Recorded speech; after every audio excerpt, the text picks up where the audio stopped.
Te rappelles-tu quand Apple prenait vraiment soin de ses clients à l'achat? Cela signifiait une expérience complète, de bout en bout, sans avoir à se soucier d'avoir le bon adaptateur de câble ou le bon bloc de charge.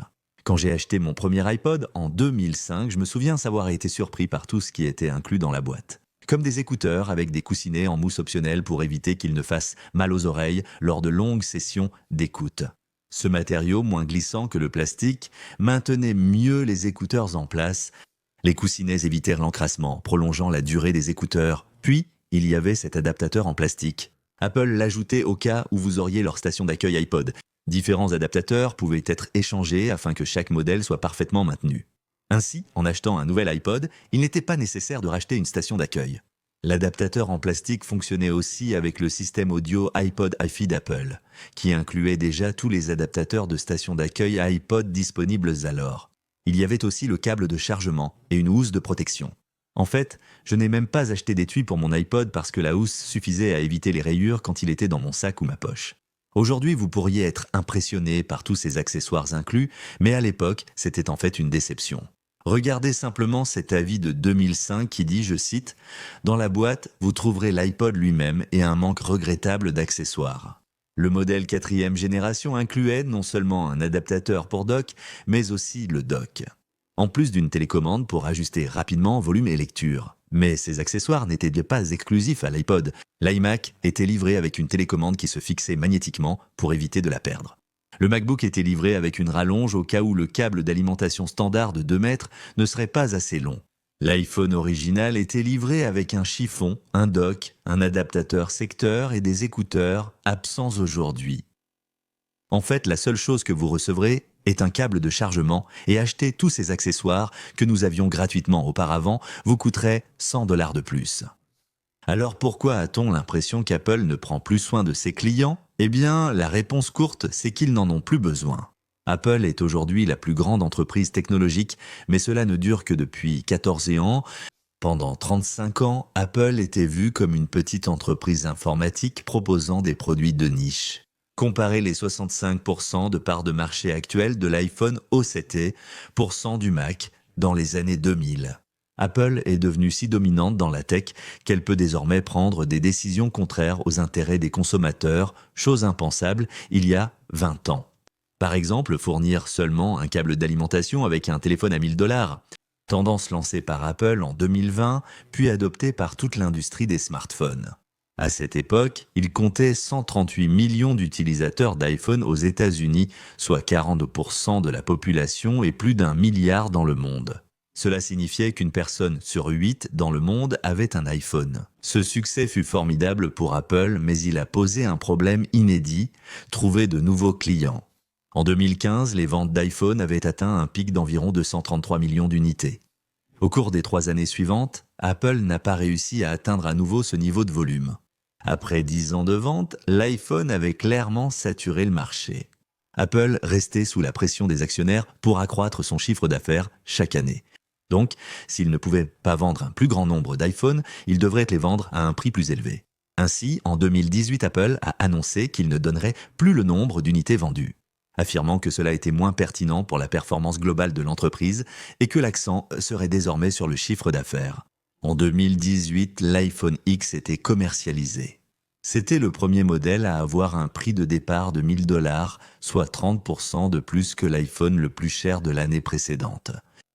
Ce prix élevé a choqué et suscité de nombreuses critiques en ligne, beaucoup prédisant un effondrement des ventes d'iPhone, car payer autant pour un téléphone paraissait fou. Mais ils avaient tort. Apple a vendu autant d'iPhone en 2018 qu'en 2017, mais à un prix plus élevé. L'iPhone X a généré beaucoup plus de revenus, augmentant de près de 18% en une seule année et battant le précédent record établi en 2015. Apple a compris que les gens achèteraient des iPhones quoi qu'il arrive, ce qui n'était jamais arrivé avec le Mac.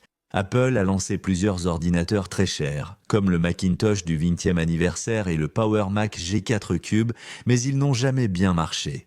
Apple était donc incité à maintenir les prix bas tout en offrant le plus de valeur possible, ce qui explique pourquoi le Mac n'a jamais été une véritable source de revenus. Observez comme ces revenus sont restés stagnants ces 16 dernières années alors que l'iPhone a explosé. Mais augmenter son prix n'était que le début. Apple a encore maximisé ses revenus en réduisant les coûts. Vous vous souvenez quand je vous ai dit tout ce qui était inclus avec l'iPhone original? Toutes ces choses coûtaient à Apple de l'argent pour les produire et les expédier. Inclure plus d'accessoires nécessite une boîte plus grande, occupant plus d'espace dans les avions cargo depuis la Chine. Si Apple pouvait réduire la taille de la boîte de l'iPhone de moitié, il réduirait que les coûts d'expédition de 50%, ce qui, selon les chiffres de Forbes, revenait à environ 25 centimes par iPhone. Cela peut sembler insignifiant, mais avec 200 millions d'unités par an, Apple gagnerait 50 millions de dollars supplémentaires de purs bénéfices, rien qu'en réduisant la taille de la boîte de l'iPhone.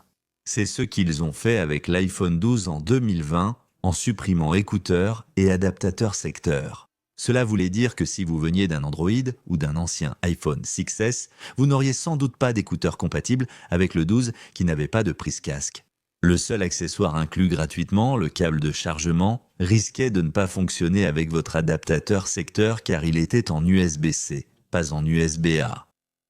Cela rendait l'expérience utilisateur frustrante. Imaginez acheter un 1000 $ et découvrir que vos anciens écouteurs et blocs de charge sont inutilisables. Apple acceptait cet inconvénient car cela poussait les clients à acheter plus d'accessoires compatibles. Le succès des AirPods vient surtout du retrait de la prise casque sur l'iPhone 7 par Apple. Ils ont créé un problème et vendu la solution. Apple a fourni des adaptateurs pour écouteurs avec les iPhone 7, 8 et 10, mais seulement pendant 2 ans. En moyenne, les utilisateurs changent de téléphone tous les 3 à 4 ans. Beaucoup de personnes n'ont pas reçu cet adaptateur en achetant l'iPhone XS ou 11. Bien sûr, on pouvait l'acheter séparément pour 9 $, mais ce n'était pas vraiment la question. L'humoriste Bill Burr a déjà raconté une histoire sur la façon dont il perdait sans cesse le petit adaptateur pour écouteurs de son iPhone. Finalement, il était si frustré qu'il est allé dans un Apple Store en acheter 10 pour en avoir toujours un sous la main. C'était justement le problème. Même gratuit, ces adaptateurs compliquaient l'expérience utilisateur. Il fallait le garder à portée de main, penser à l'emporter avec soi, et si on avait plusieurs écouteurs, il fallait changer l'adaptateur à chaque fois. Apple veut que vous soyez agacé, car cela vous poussera à chercher une solution plus pratique. Par exemple, acheter des AirPods sans fil à 160 $. Apple a désormais publié des déclarations officielles sur ces problèmes, dont beaucoup sont valides. En 2016, Apple a supprimé la prise casque de l'iPhone 7, affirmant que c'était nécessaire pour libérer de l'espace pour de nouvelles fonctions comme le moteur haptique.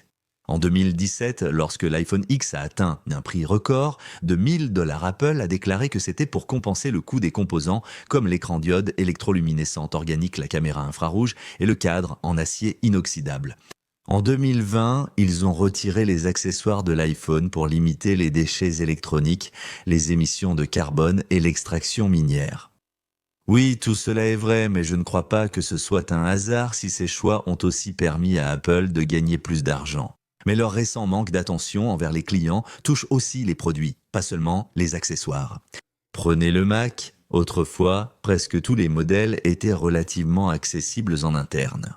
Mon MacBook 2008 avait une plaque arrière ouvrable sans outils.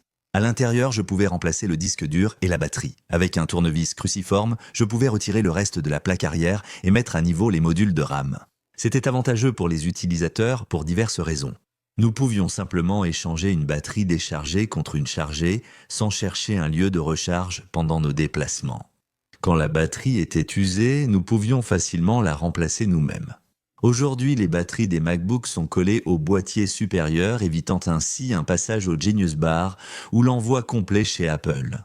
Vous devrez donc payer à Apple entre 160 et 250 $ pour la remplacer, contre 129 $ pour une batterie de MacBook en 2008, mais c'était alors le tarif Apple.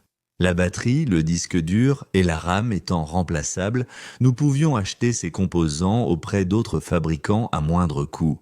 J'ai en fait payé environ 30 $ pour une nouvelle batterie de MacBook en 2011. Aujourd'hui, rien n'est remplaçable par l'utilisateur, nous devons donc payer les prix exorbitants d'Apple pour la RAM et le stockage lors de l'achat.